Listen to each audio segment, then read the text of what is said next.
Hari Om, Bhagavad Gita, chapter 13, verse 20. Kshetra Kshetrajna Vibhaga Yoga. In the last verse, Bhagavan Krishna said, Hey Arjuna, Prakriti and Purusha are beginningless, Anadi. The modifications and qualities, they are born out of Prakriti. That is what Bhagavan Krishna said in verse 19. Now verse 20.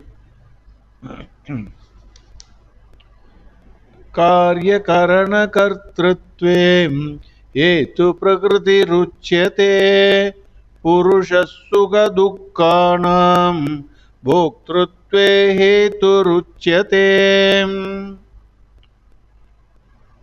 If a doctor is an expert doctor,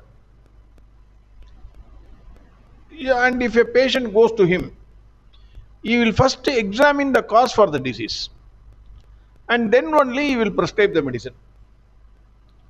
Similarly, everyone born in this world is experiencing at some point in time some pleasure and pain also.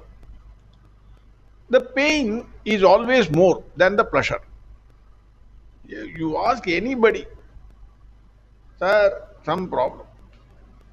Everybody, invariably everybody, from the richest to the lowest, everybody is experiencing both pleasure and pain. But pain is always more. What is the cause for this pleasure and pain? How am I experiencing it? Bhagavan, as an expert psychologist, dissects the causes and its effects. Now, कार्यकरणकर्तृत्वे हेतु प्रकृतिरुच्यते. What are karanas? Swami Chinmayananda says that karanas are 13 in number. They are 5 great elements, 5 senses, intellect and ego.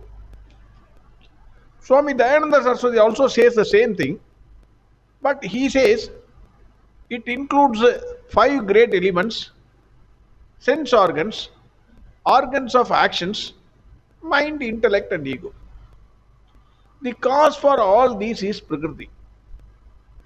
Prakriti is the cause for the creation of this physical body and other instruments. Example given is like clay for the pot. Clay is the Prakriti for the pot. Without the presence of light of consciousness, that is Purusha, pleasure or pain cannot be experienced or felt. 2 days back, I was making coffee for myself in the morning. As usual, the thought was on something else. It was going somewhere. Accidentally, I touched the hot vessel containing the milk. The pain was so much. I immediately put my fingers under the tap water, applied some cream, but still had a boil. But the man who is inside the electric crematorium or who is lying on the wood, and then fire is put on him, burning fire is put on his chest, he is simply lying as cool as a cucumber. Why? The difference is presence or absence of consciousness. Since I had consciousness, I was feeling the pain. That fellow who did not have the consciousness, even if he was put in electric crematorium, he was still lying like a cucumber. He was cool. He was not showing any sign.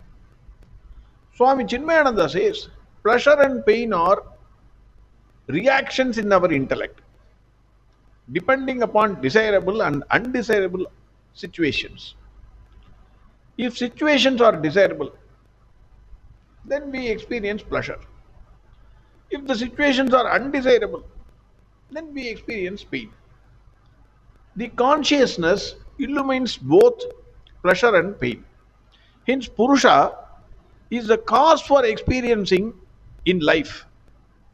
That is samsara.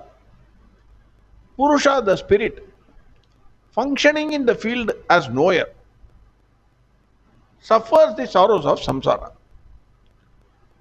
Swami Dayananda Saraswati quotes Adi Shankara, who says the Jiva, Kshetranya, and Bhokta are all synonyms for Purusha. Purusha is the knower of the entire creation, that is Karta, and he is also the Bhokta.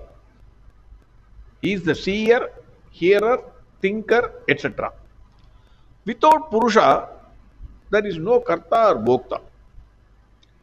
But Purusha exists independent of Karta and Bhokta. Purusha and Prakriti put together are the cause for samsara. So, what is the connection between Prakriti and Purusha? Swami Dayananda Saraswati says this: nature of Purusha is asanga, that is not being connected to anything, unattached. He quotes, he says, it is like a whiff of the cloud in space. What is the connection between the cloud and space? Nothing, absolutely nothing. The whole thing is superimposed. That is why whatever is happening in the Antakarana looks like happening to me, and thus there is samsara. Superimposition. That is what Swami Dayananda Saraswati says. Verse 20 again. Karya karana kartrutve hetu prakriti ruchyate purusha sukha dukkhanam bhoktrutve hetu ruchyate. Next verse we will see tomorrow. Arihom Sarvam Krishnarpanamastu. Narayana Narayana Narayana Narayana Narayana Narayana Narayana Narayana Narayana Narayana Narayana Narayana Narayana Narayana Narayana Narayana Narayana Narayana